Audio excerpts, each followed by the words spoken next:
reaching my dreams with GUT.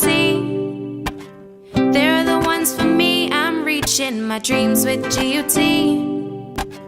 They're the ones for me. Since 1983, they've been serving the country, and we like all their financing, giving the people what they want, what they need, what they love. Come and join the family that's here for you all the way.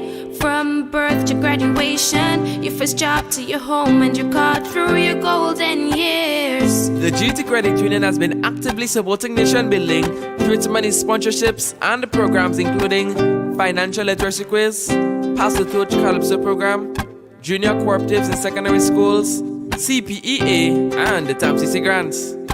The credit union has helped many people make their dreams come true. Let them help you with yours. You don't have to be a teacher to be a member. So what are you waiting for? GUT Credit Union, it's where you belong.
Reaching my dreams with GUT. They're the ones for me. I'm reaching my dreams with GUT. They're the ones for me. Since 1983, they've been serving the country, and we like all their financing, giving the people what they want, what they need, what they love. Come and join the family that's here for you all the way. From birth to graduation, your first job to your home, and your card through your golden years. The GT Credit Union has been actively supporting nation building through its many sponsorships and programs, including Financial Literacy Quiz, Pass the Torch Calypso Program, Junior Cooperatives in Secondary Schools, CPEA, and the TAMCC Grants. The credit union has helped many people make their dreams come true. Let them help. Welcome to A Closer Look. This is the third in a series of webinars organized by GUT Credit Union. I am your host, Serrano Mitchell. Today's discussion, finding a new normal, pushing your business past the pandemic. With me here today are Ms. Ariel Roberts, who is the Business Development Officer at the Grenada Chamber of Industry and Commerce. Good afternoon. Good afternoon, Serrano. Welcome. Thank you. Great to be here. Great. And of course, the social media strategist himself, Mr. Kimron Corian. Hello. Hey, hello. Thank you for having me. It's really awesome to be here. Welcome. I would like the both of you to introduce yourselves in a nutshell. Ladies first. Thank you, Sarana. My name is Ariel Roberts. I'm currently the Business Development and Research Officer at the Grenada Chamber of Industry and Commerce. And I'm from Grenada, former convent girl, and I'm happy to be here on this panel to discuss small business. Great. And Mr. Corian, sir? Yes, my name is Kimron Corian, as was previously stated. I consider myself a results-oriented social media strategist, and I am also the communications manager at the Grenada Tourism Authority. Okay. There's something rhythmic about your name. Do you realize that that is so? That's the first time I'm hearing that. Kimron Corian. Kimron Corian. That's actually the first time I'm hearing that. Okay. So before I continue, we get deep into conversation about small business and so on. Those of you viewing on Facebook and YouTube, please go to www.menti.com and use the code 9253779 to answer our poll question for this week, which is, as a customer, what channel do you first check when trying to contact a business? Again, it's www.menti.com and the code is 9253779 to participate in our poll, and the results will be had towards the end of today's discussion. So now to a topic: finding a new normal, pushing your business past the pandemic. Ms. Ariel Roberts, we start with you. You are under duress. Right. Now, COVID-19, is a black swan event, Yes. which has upended everything for us. Our lives have been thrown out, So my first question is, COVID-19 has most definitely changed the way we do business. What are some of the ways it has done that for us?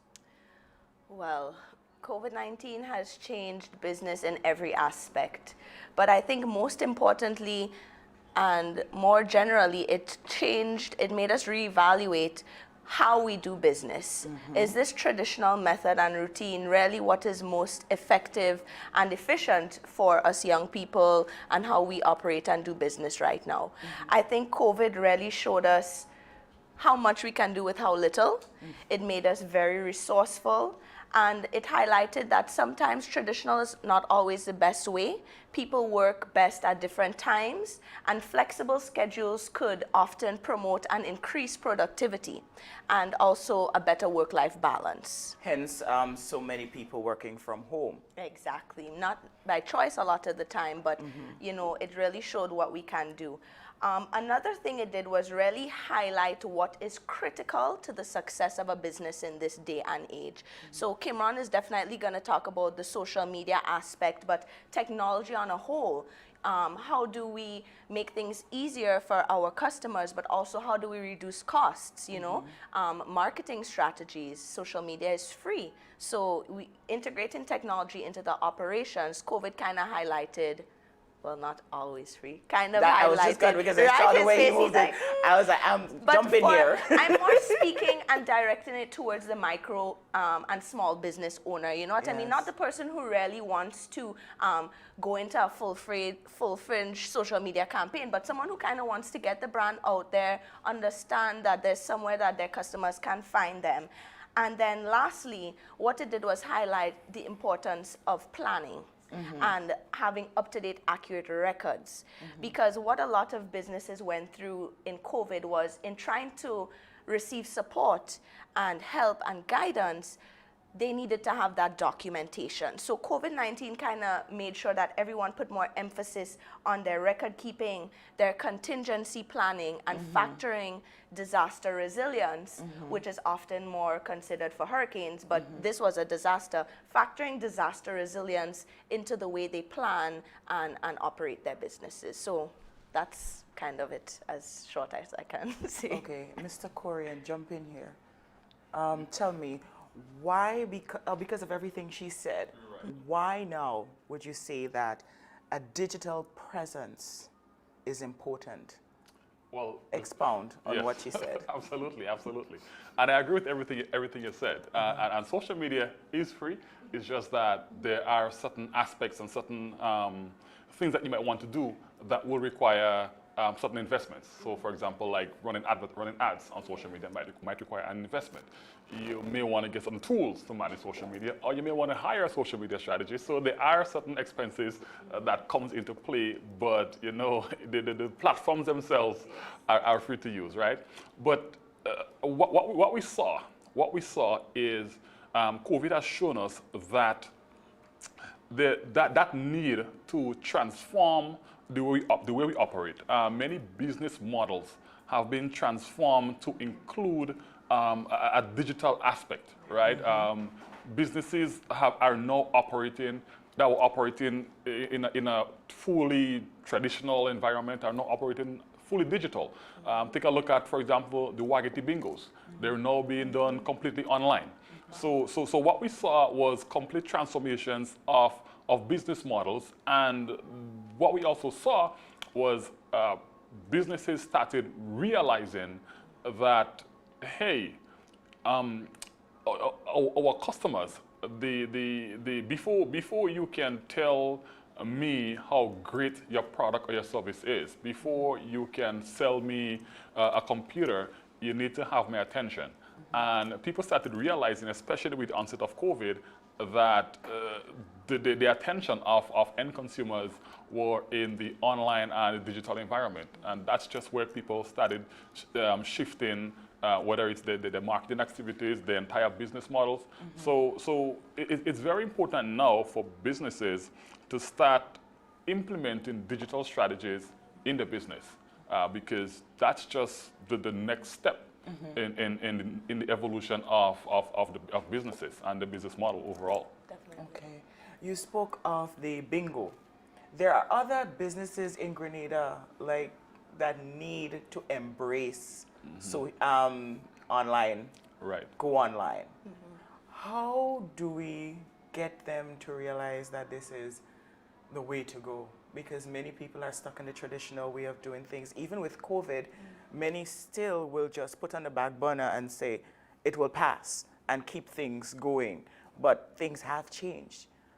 Yes, things have changed. But what we also need to look at is that there still is a place for the traditional way of doing business within our society. There is still a place for traditional marketing, for instance, within our society. It all depends on who you're targeting. So if the person that you're targeting, where do they consume the information? Where do they get the information from? And that's where you need to be. So it's not so much, well, everybody needs to be rushing online. Okay. You need to ensure that your target audience, the people that you're trying to reach out to, that they are online, right? You might be targeting in your business a segment of the population that reads the newspaper alone, right? They're not on Facebook, right? So that's where you need to be, all right?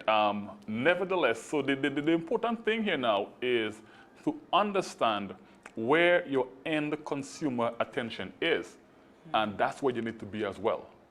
Right, so that should be what we need to be looking at. Okay. So then there needs to be research done. Absolutely, absolutely. Are you aware that is being done right now in Grenada? Any research by businesses as to how to push their business well, for I would, growth? yeah, I mean, I would hope that they are doing that. Definitely. I would hope that they are doing that. Right? Okay. So what are some of the challenges that small businesses are experiencing right now? We talk about the need to do this, that, and the other, but the challenges, you work with the chamber.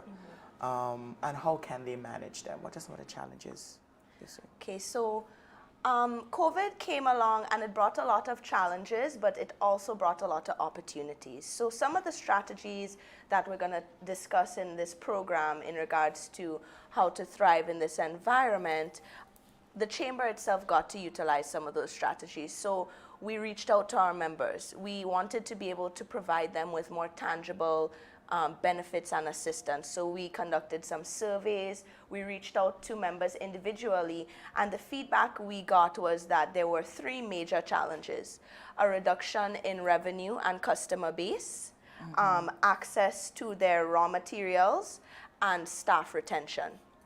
So each challenge has a different solution, but no solution is one size fits all. So there are a few options in each regard. When we discuss staff retention, there's flexible schedules. That's an option so that you can minimize the loss or try to for the employees involved. Another option is for people to do piecework. I don't know if you ever heard that phrase before, piecework? Piecework. And you're a consultant, so no. So you would get paid based on the work that you do. So if they say, Kimron, I want you to design a flyer for me, I'll go pay you for the flyer. I can't pay you a retainer, but I'll pay you for that design. You do a piece of work and you get a piece of pay. My goodness. How do you live with a piece of Right. But in these times, it kind of works because it's better to get a little bit of something than a lot of nothing. And then another option is building these relationships so you can share cost. For example, if you had a cleaning service at your business and that is something that you couldn't afford to keep up on your own, you can talk with maybe somebody in the same building or another business and see if they would need that service as well so that you could provide a business for them. So that's addressing the staff retention. Now, reduction in revenue and reduction in customer base, the similar solution is innovation, creativity, because there's not much we can do other than find a way, conduct some research, and make it happen. With the cost, the reduction in revenue, cut your costs, cut your expenses as much as possible, and then find creative ways to expound. So whether that means increasing the quality of your product and finding a niche market, or seeing, hey, how can I increase my production, reduce that cost, and expand into a bigger market. So there are quite a few options, but like Kimron said, and like you said, it's all about taking that time to research and know what works best for your organization. You talk about cutting costs. Many a times when businesses talk about cutting costs, one area that usually gets slashed is marketing. Do you think it's wise to cut marketing, even in a time like now? Boy, actually, no, I never think it's a good choice to cut marketing at all, because marketing is such an expansive area too, that it doesn't always mean a commercial or a radio ad. It could extend as far as corporate social responsibility, doing a project in the community and showing what your business is about, what the values of the business are, and that takes money. So I would never advise, well, unless it's an extremely dire situation, of course, but if it's possible, don't cut the marketing. Mr. Corian? Well, I mean, I would not advocate for cutting marketing either. Mr. Strategist. Right? I would not advocate for that. But sometimes there comes a time when, like Ariel said, there might be a dire situation where you might need to take certain stringent decisions that can see a reduction in your marketing budget. And when that happens, what you need to do now is to become creative with your marketing, becomes creative with the way that you want to communicate with your audience. And sometimes it works out best like that, because now you are forced now to really come up with those really creative ways, creative ideas, things that you can do in a very cost-effective way.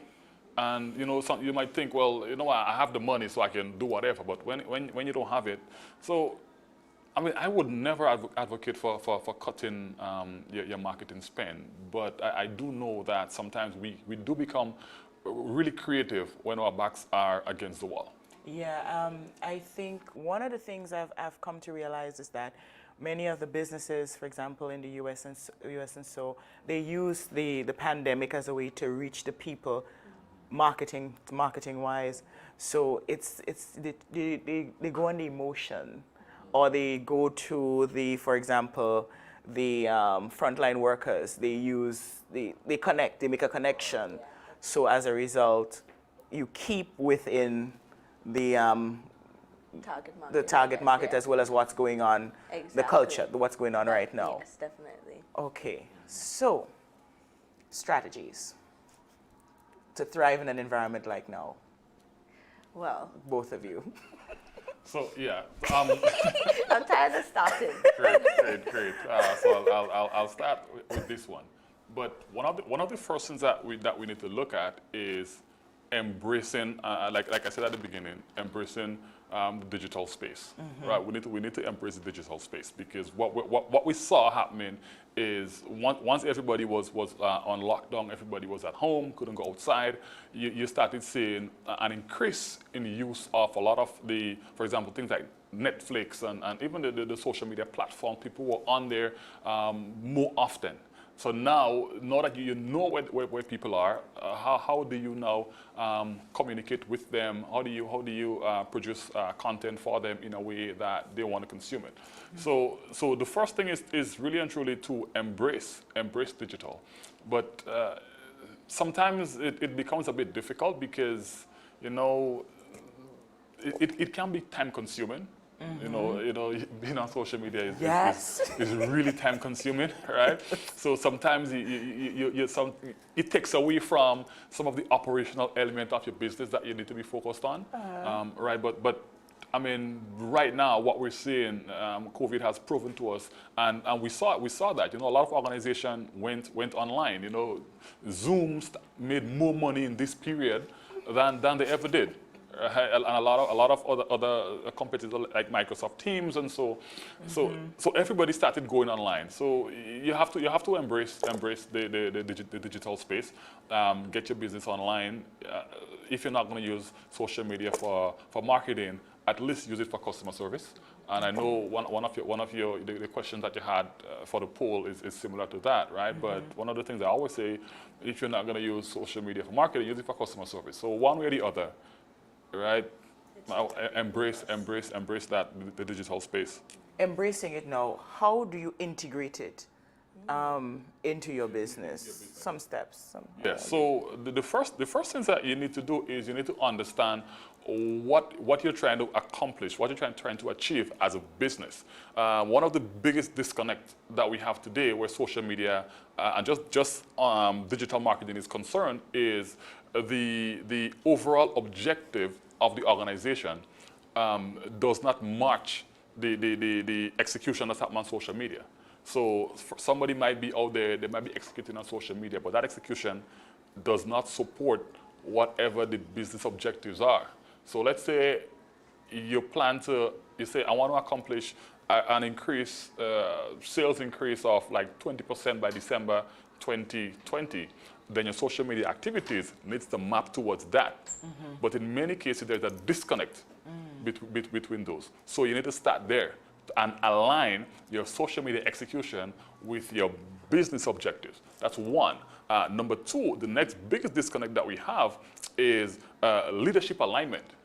Right? Because sometimes the leaders of an organization or a business do not understand, or maybe do not respect social media enough to pay any time and put any effort into it. So they're like, well, I'll just let my little cousin do this social media thing for me while I focus on my business.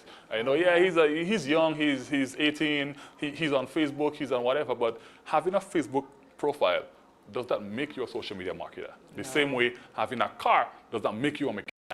Right? So we need to respect social media some more, and that's where I would start. That's where I would start with integrating the digital into your business. Okay, so knowing how to use it. Yes. And having respect for it, and using it in a way that. Yeah, exactly. I mean, even before knowing how to use it, even if you don't know how to use it yourself, you need to be mindful of that and know to engage someone that might be able to help you in that regard. Yes. But before you even know how to use it, you first of all need to respect it.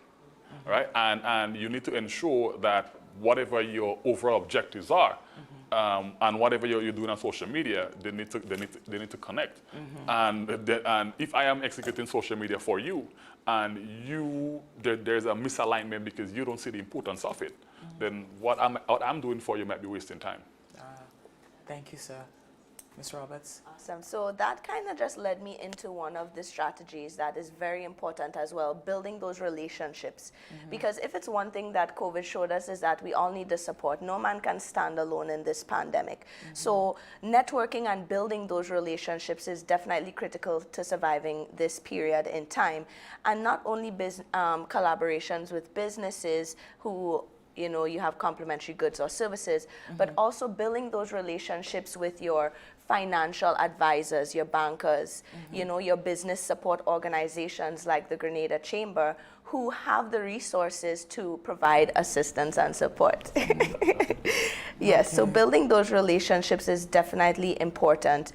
And revisiting the business model, because everything about how we conduct business changed because of COVID-19. And like Kimron said, sometimes people didn't respect the role that social media has to play, and not only in marketing, but in getting information, and data is king. The more you know about your consumer, the more you're able to tailor your product, your good, your service to satisfy their need.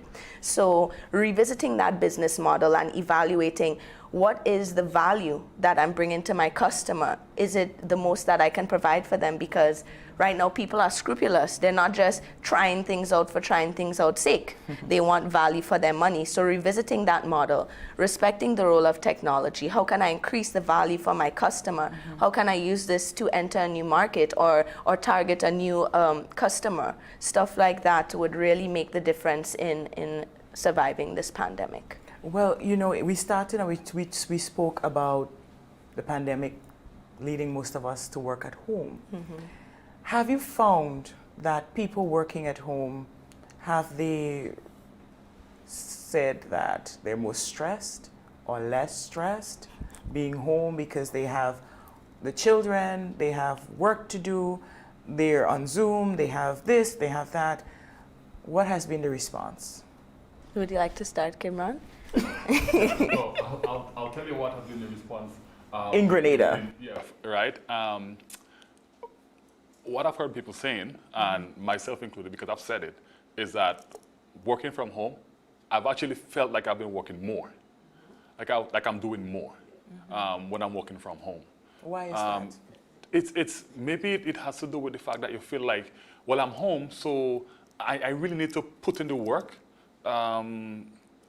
Because it's like when you're at the office, you're working and you might be in front of your computer and somebody might pass and they might not know what you're doing. They just assume you're working, right? But maybe when you're at home, maybe you're being scrutinized a little bit more. Like, what exactly is he doing at home? So you feel like, I really have to put in the work because they might be scrutinizing me a little bit more now, right? So, but I feel like, even me, like I felt like when I was at home, I was really doing a lot more, really putting in the work because it just felt that way.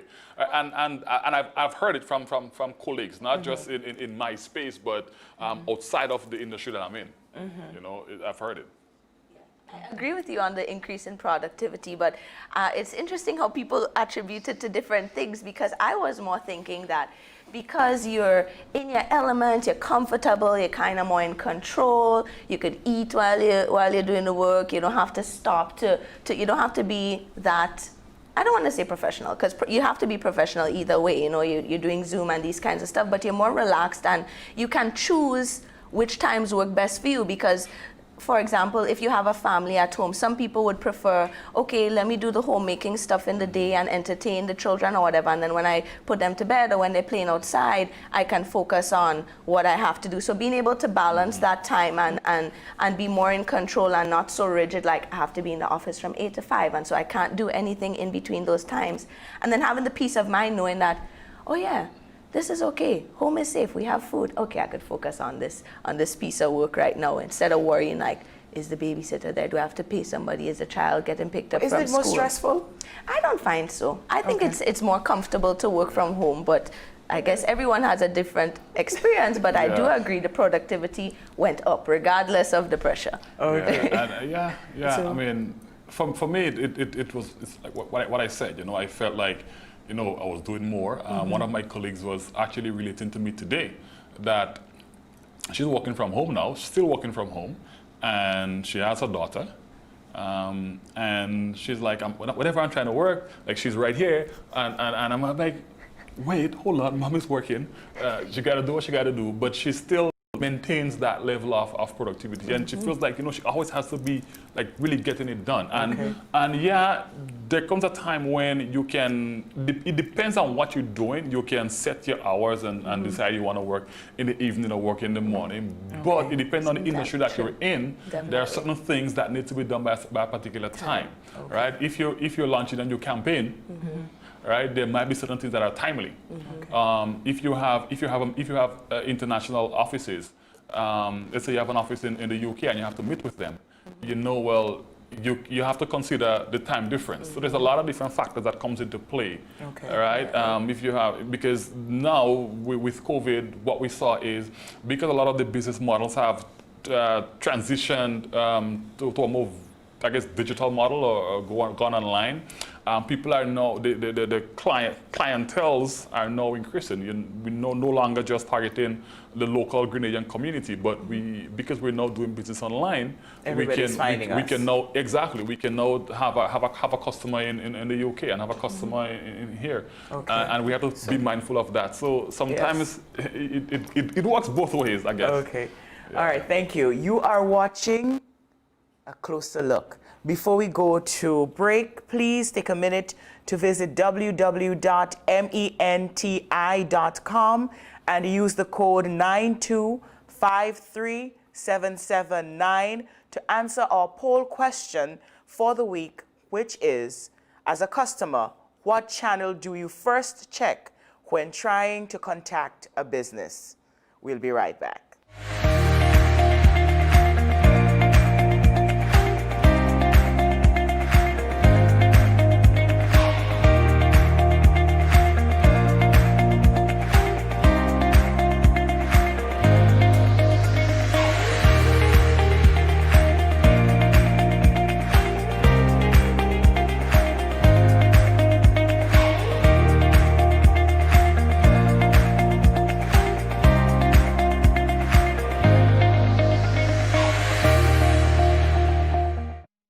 Reaching my dreams with GOT. They're the ones for me. I'm reaching my dreams with GOT. They're the ones for me. Since 1983, they've been serving the country, and we like all their financing, giving the people what they want, what they need, what they love. Come and join the family that's here for you all the way. From birth to graduation, your first job to your home, and your card through your golden years. The GT Credit Union has been actively supporting nation building through its many sponsorships and programs including Financial Literacy Quiz, Pass the Torch Calypso Program, Junior Cooperatives in Secondary Schools, CPEA, and the TAMCC Grants. The Credit Union has helped many people make their dreams come true. Let them help you with yours. You don't have to be a teacher to be a member, so what are you waiting for? GUT Credit Union, it's where you belong.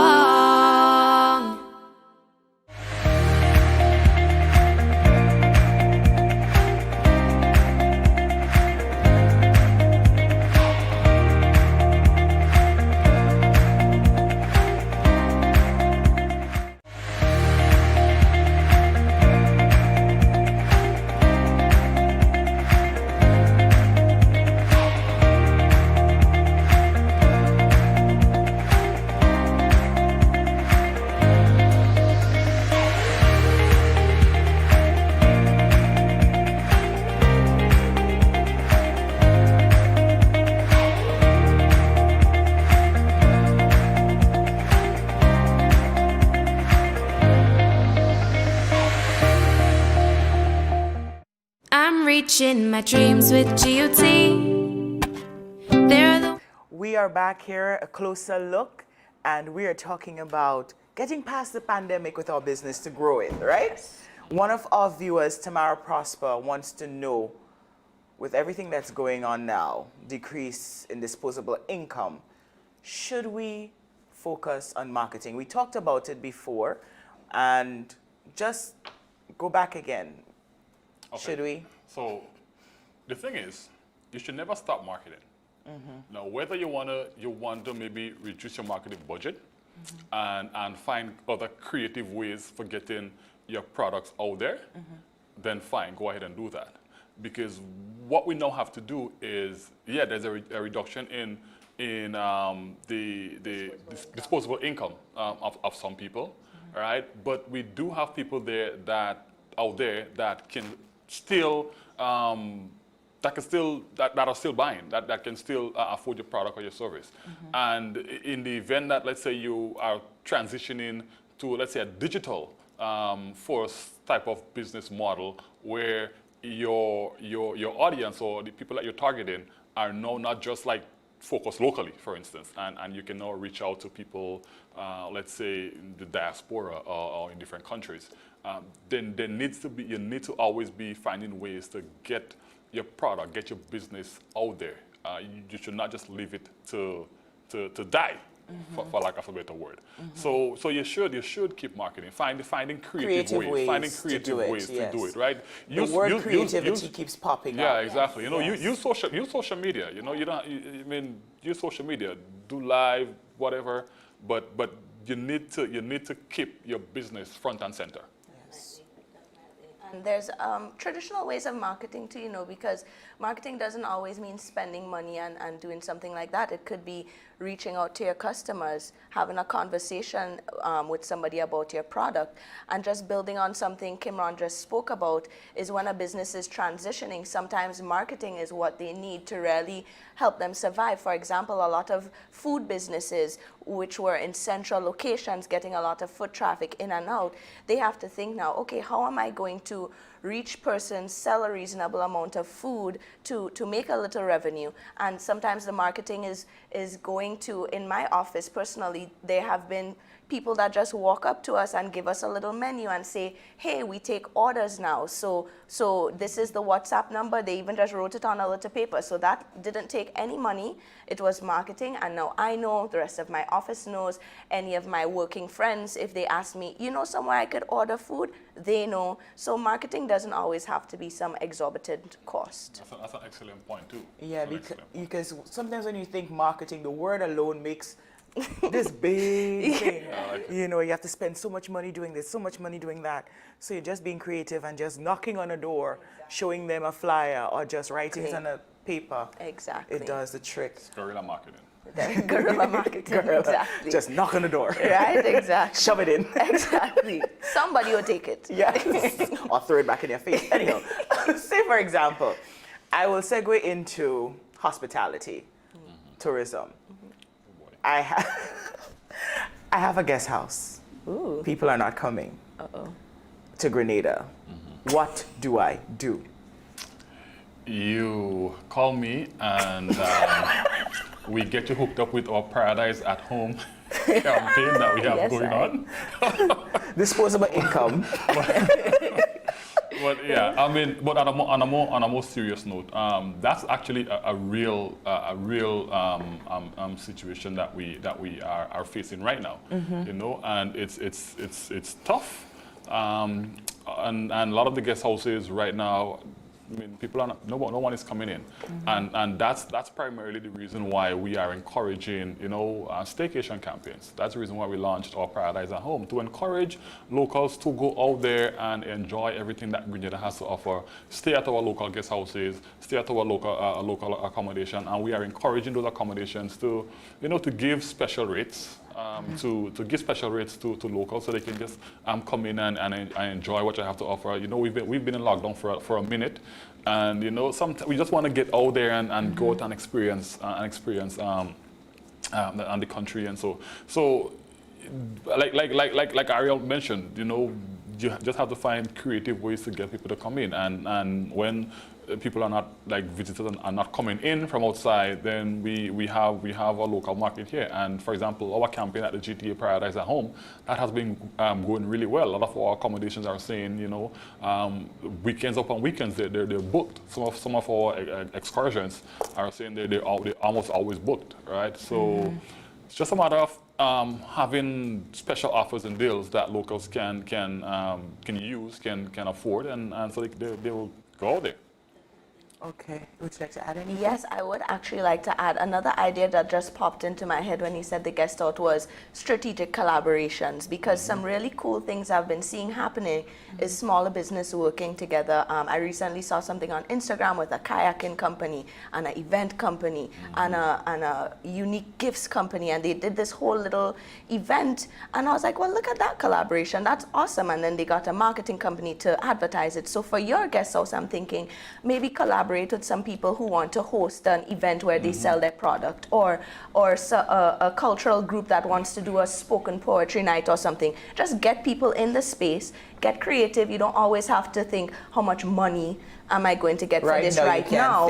But you can think, I can barter this space for them. They put it on their YouTube or their Instagram. Somebody sees it, I get a potential customer. So strategic collaborations could help with that. It's been said over and over that the thinking outside the box, that's where creativity comes in. Definitely. What can I add to what already exists to make me different? Exactly. You know, so that's where creativity comes in. Definitely. So besides marketing, what are the keys to recovery for small businesses after COVID? Okay, well, I could start this one for you, come on. So honestly, you can't. Are we ever really going to recover from COVID?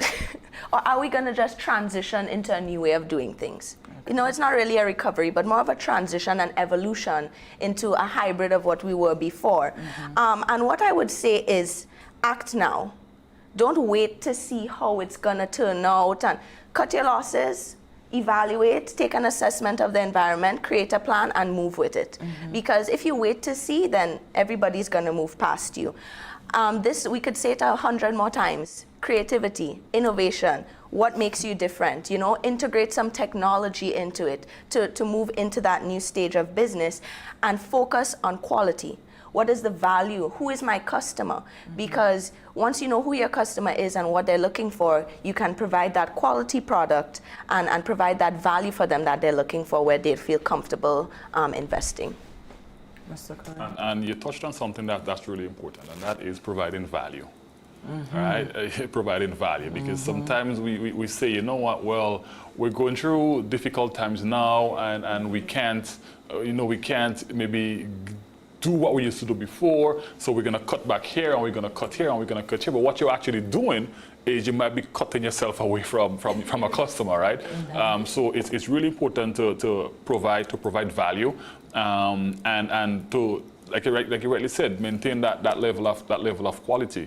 And so, and that's really a crucial piece of it. I wanted to just reiterate.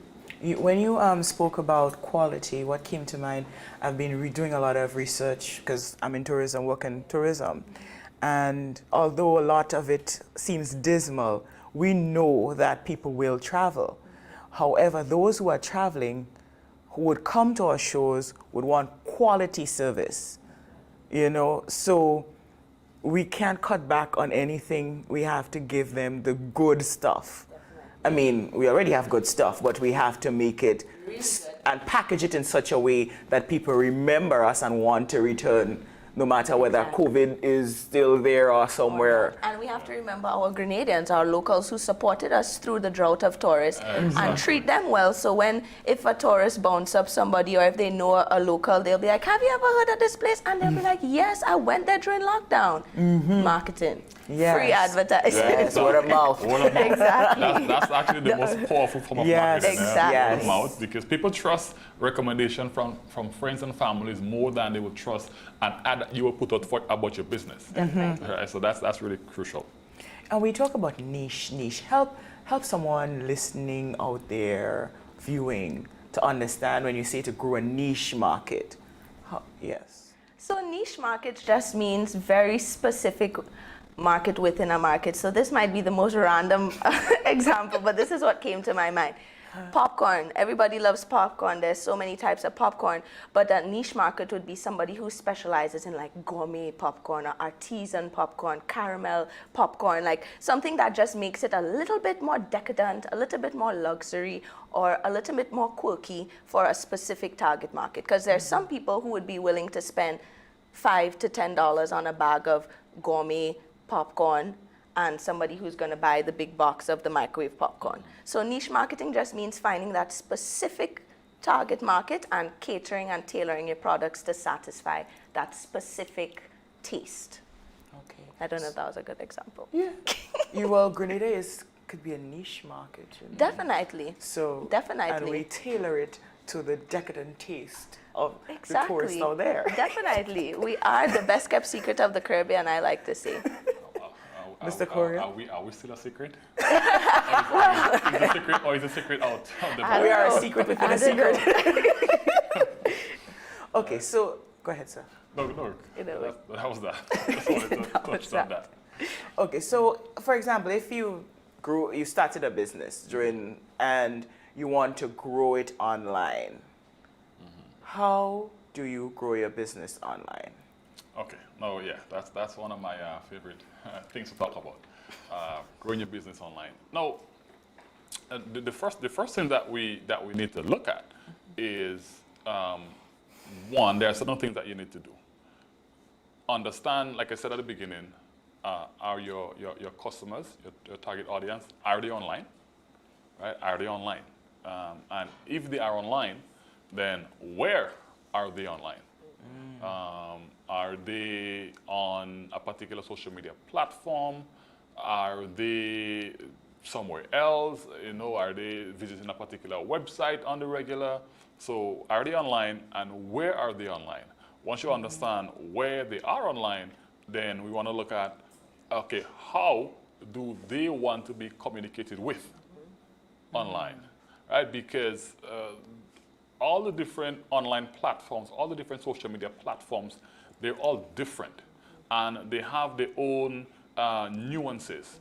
And so we first of all need to understand the context of each platform and understand how people want to be communicated with on those different platforms. When you are, for example, you are you.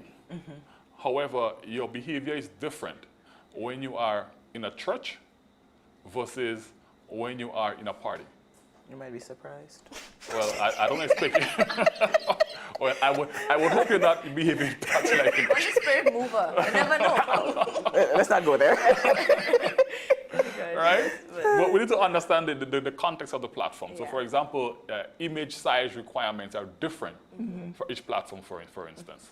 So once we know how people want to be communicated with on the different platform, then you go out and you create content that speaks to your target audience. The biggest mistake that we make when trying to grow our business online is we think that we have to go out there and keep pushing and selling and saying, buy my stuff, buy my stuff, buy my stuff. I can guarantee you that none of you wake up in the morning and say, let me go on Instagram or Facebook to see what Kimron is selling today. All right? No, you go there to connect, engage, and build relationships. And that's what we need to do. We need to ensure that we put out content that allows us to connect, engage, and build relationships with people. And once we start doing that and people start connecting with our business, then and only then we can say, oh, by the way, we have this selling. Are you interested? Excellent. All right? Psychology. Exactly. Miss I Roberts? could not have said it better. I could not have. What considerations should be taken when running a business at home? So you create it at home, you're learning to grow it online. What other considerations? Well, you have to be very pragmatic about your situation. You have to be realistic and say, okay, what do I need to be successful? And the most important aspect is time management. Once you have that time management, it will be more probable that you achieve what you're trying to achieve. So you have to make sure to get into that right mind frame whatever that means for you. So if that means before you had a traditional job and you're used to waking up and getting showered and getting dressed to go, if that's what gets you in the mind frame of work and you're working at home, well, guess what? Get up, get showered, get dressed, and start doing the work. Try to make sure that you have a designated space that has minimal distractions, so it'll be easier for you to get into a focus zone. And for example, in this Zoom era, somewhere that has not too distracting of a background. So if you're on a meeting, you don't have to worry about someone running behind you or a cock crowing in the background, So you want to kind of factor these things and think about that when you're working at home. So, and another important thing when working at home is, like I said before, sometimes you get a bit comfortable, but you have to remember to take a break, step away sometimes, make sure to schedule time for rest, because when you're working at home, it's easy to let it just consume you and just be like, well, I'm home, I don't have to go anywhere, so I can just do this all the time. Yeah. No, you It's have not to healthy. remember to take time for rest, manage your time critically, minimize your distractions, and make sure you're in the right mind frame to be productive. And Okay. yeah. Mr. Yeah, Korean? that's important.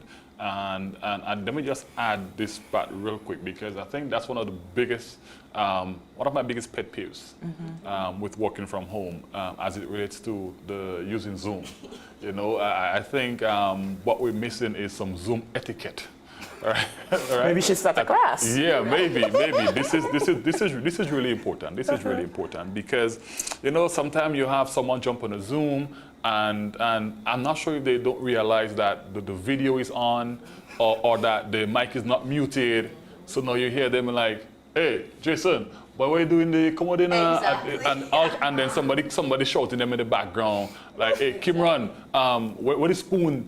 Right? And you're like, are you there? And you're like, so. Am I really listening to this? Exactly. And then, so I know I've been on a meeting where I'm hosting the meeting and I'm fighting to mute that person because of what they're saying. And some people, they might go and get a phone call, and they take the phone call and they're like, just having a full-on conversation.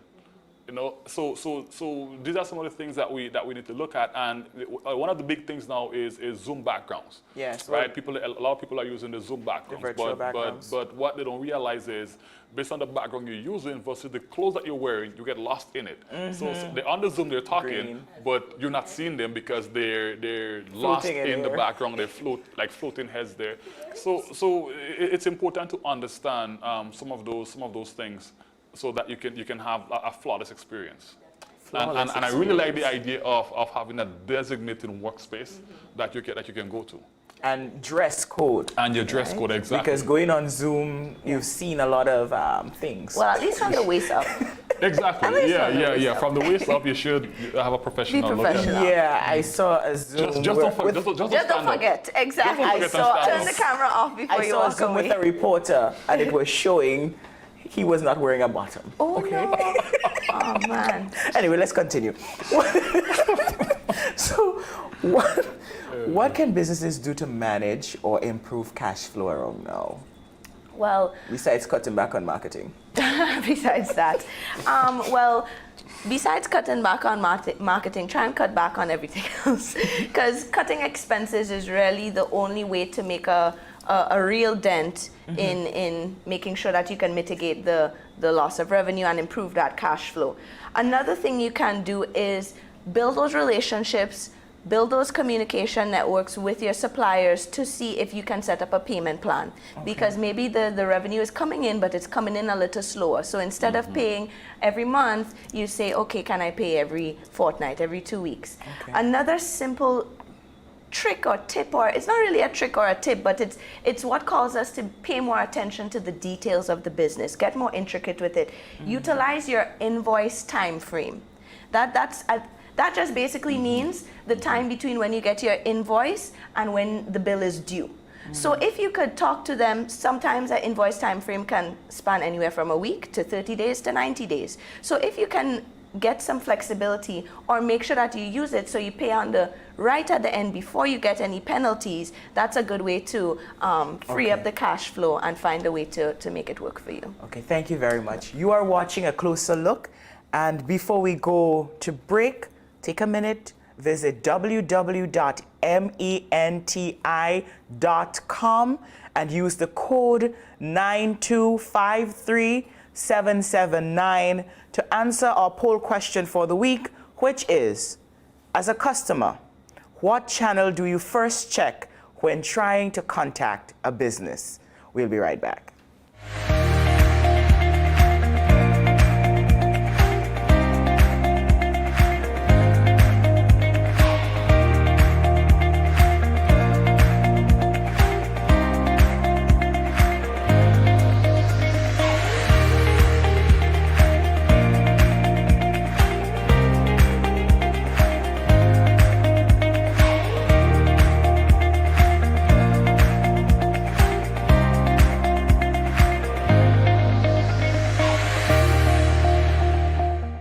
I'm reaching my dreams with GOT. They're the ones for me. I'm reaching my dreams with GOT. They're the ones for me. Since 1983, they've been serving the country, and we like all their financing, giving the people what they want, what they need, what they love. Come and join the family that's here for you all the way.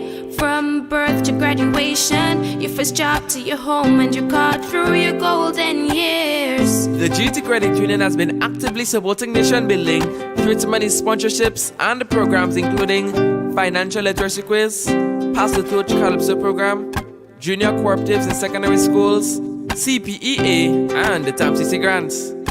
The credit union has helped many people make their dreams come true. Let them help you with yours. You don't have to be a teacher to be a member, so what are you waiting for? GUT Credit Union, it's where you belong.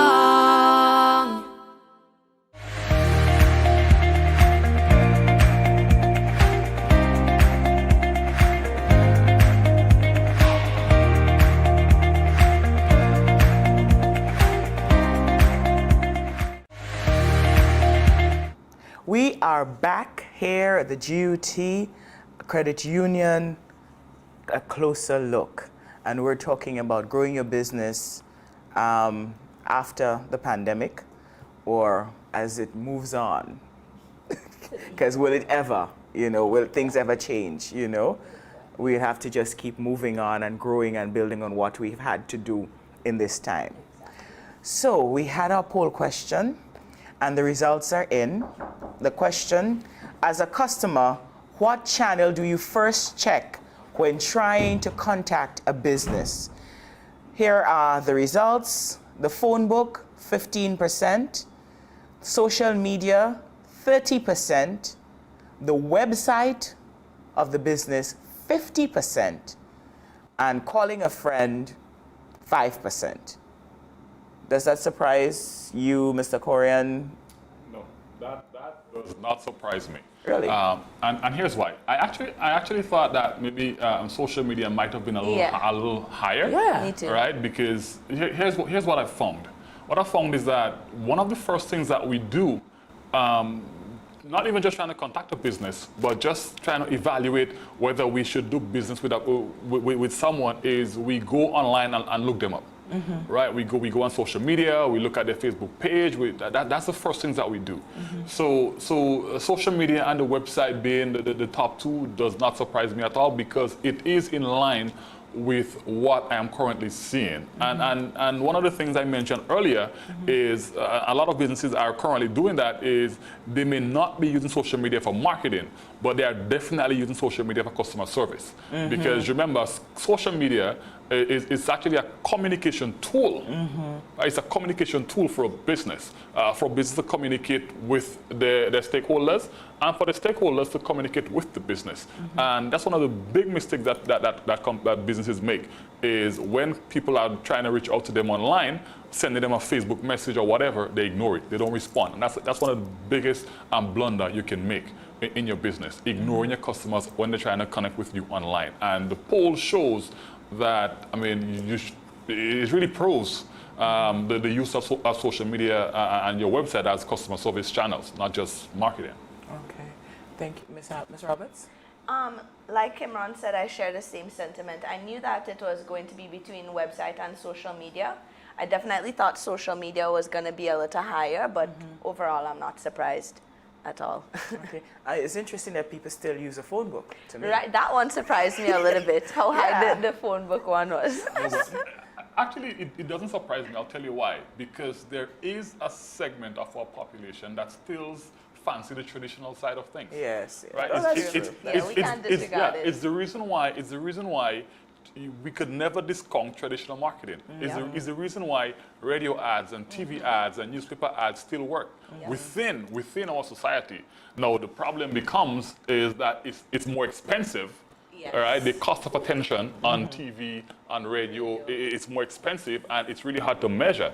All right, so whereas on social media, you can run an ad on Facebook and you can say, hey, Facebook, I want you to target this ad to men and women between the ages of 18 and 35 that lives in a particular city and that are interested in a particular thing. When you do it on the TV or on the radio, there's nothing saying that, hey, TV station, I want you to show my ad only when Ariel is watching. You know, but you can't say that to social media. All right? Okay. But there still is a place for traditional in our society. Mr. Korean, keep on talking. The do's and don'ts of social media. The do's and don'ts of social media. Let's start with the do's. Number one, you should have a plan. You should never be executing on social media without a plan. Two, your social media execution needs to support your overall business objectives. Like I said, if you're trying to accomplish a 15% increase in sale by December 2020, then your social media activities needs to support that objective. The next thing that you want to do is, like I said, respect social media. Respect social media and respect the context of the platform, provide value. Don't be out there trying to just sell. Like no one goes on social media asking, what can I buy today? Right? And you need to understand the different platforms. So we know that we have interest-based platforms like Facebook and Instagram and Twitter, where people go on there just to find things that they're interested in. They're not going for anything in particular. They're just scrolling through looking for a funny video or whatever. And then we have intent-based platforms like your Googles and your YouTubes, where people go on there specifically to look for something. When I go on Google, I'm going there to find something. When I'm on YouTube, I'm going there to find a particular video, right? And so we need to understand if we are using them, then the content that we're putting out there needs to be if it's on Google or on YouTube, needs to be more intentional, intent-based. On the other platforms like the Facebooks and so, they need to map towards someone's interest, right? So we need to understand that. And the next big thing I would say is to use paid media. So use advertising. Unfortunately, organic social media is down. It's not dead, but it's down. And social media is very noisy today. Everyone with a smartphone is now a media company, because you can walk outside and you put something is happening, you pull out your phone, you record it, and you load it on Facebook or Instagram or wherever. So everyone with a smartphone is now a media company. What that does is it makes social media very saturated. So how do you know, as a business, you put your content out there, how do you stand up above the noise? You do that by running ads and targeting your ads specifically so that when certain people are online, they actually see it. Right? And when we look at some of the don'ts, what I would say is don't ignore your community. And I think I mentioned that before. So respond to comments, respond to messages. One of the things I see people doing a lot is whenever they get, let's say, a negative comment, the first thing that they do is they delete it. And in many instances, what we're doing is we're missing an opportunity to clarify something that can benefit a wider audience. Not every what you might consider negative comment needs to be deleted. Sometimes it's just a misunderstanding, or someone is just a bit confused, and you need to take that opportunity to really enlighten them. The next don't is don't post today, and then the next time you post is in the next 3 months. right? You know, that consistency needs There needs to be it needs consistency. to be there. You know, consistency consistency is key there. So I think these are some of the things that we need to look at when we're looking at some of the do's and don'ts of social media. Oh, sorry. Let me just add one more thing. And that's on the don't side of things. A lot of right? Right? Don't get involved in a conversation just to plug your business if you do not have something of value to genuinely add to the conversation. Right? That's crucial. Don't just, we're talking about something and you just jump in and start plugging your business without adding any value to that conversation. Don't do that. Okay. All right. Thank you very much, Mr. Korean. Ms. Roberts, Yes. before we leave, in a nutshell, tell us tools businesses can use to evaluate their current business health. So honestly, the most important tool and the tool that will give the most information that would be useful are the financial statements. Numbers don't lie. So some simple ones, I'll just give maybe the top 2 or 3 that you can look at your profit and loss. That's the statement of revenue versus expenditure. So if the costs are higher than the revenue, well, that's kind of a clear indication of what's going on and what the health of the business is. Another thing you can look at is debt to equity ratio. Now that kind of shows when I'm buying something for the company, how much or what percentage is equity, what percentage is mine, and then what percentage is debt. Because if the debt is way more than the equity, that could kind of show, okay, maybe I need to address this, see what's going on here. Might not always be bad, but you know, address it, pay attention to the details. So the most important tool I would say to evaluate business health is take a look at your financial statements, and that will tell you everything you need to know. Okay, and how can the chamber help us? Well, how can the chamber help you? The main role of the chamber is advocacy, facilitation, and coordination. So we can only do what our members ask us to do. And the chamber is not the secretariat, not us, but our members. So it's about creating those connections, facilitating those connections, providing access to information for our members so that they can build their business. So what we have, we educate our members, we communicate with them. We also have private sector representation on a national level on the national statutory boards and committees, where we make sure to understand what's going on in the sector and make sure that we're representing our members' interests. We also have chamber committees, more specifically our small business committee and our advocacy and government relations committee. And so they are chaired by our directors, current and past, and they comprise of our members. So what that does is address sector-wide issues and then find solutions for specific member problems as well, because there's a lot of weight that comes with being a member of the chamber. We're going to celebrate 100 years next year of being the official voice of the private sector. So there's a lot that we can do for our members and for the private sector on a whole. And our website as well has a lot of information. We're currently working on doing a specialized small business page as well that will include a business-to-business matching component that would provide mentorship and investment opportunities for our members, and also a small business marketplace where our members can trade their services, barter, and advertise as well. Thank you very much, Ms. Roberts. You're so welcome. Mr. Korean, Yes, ma'am. anything else? Yeah, so let me just there's one thing I wanted to mention that I think I missed at the beginning, as it relates to, by the way, I love the idea of a bartering marketplace for small businesses. Yes, That's pretty yes, awesome. I love Let me it. just say that, right? Yes. One thing I wanted to mention with small businesses and online and using social media is to be very careful with any kind of discussion surrounding politics and religion. I just wanted to come back and touch on that real quick. Yes. That's the Just first be- rule. Yeah, just be very careful unless your brand is something that lends itself to that, then I would say you might want to stay away from it because it could impact your bottom line. Definitely. I just wanted to kind of go back and touch on that because I felt like I missed it at the beginning. All right. Thank you very much, Ms. Ariel Roberts and Mr. Kimron Korean Thank for you. joining us here today. I am Sarana Mitchell. Thank you for joining us on Facebook and YouTube. We'll be here again next Thursday. Thank you. Have a great one.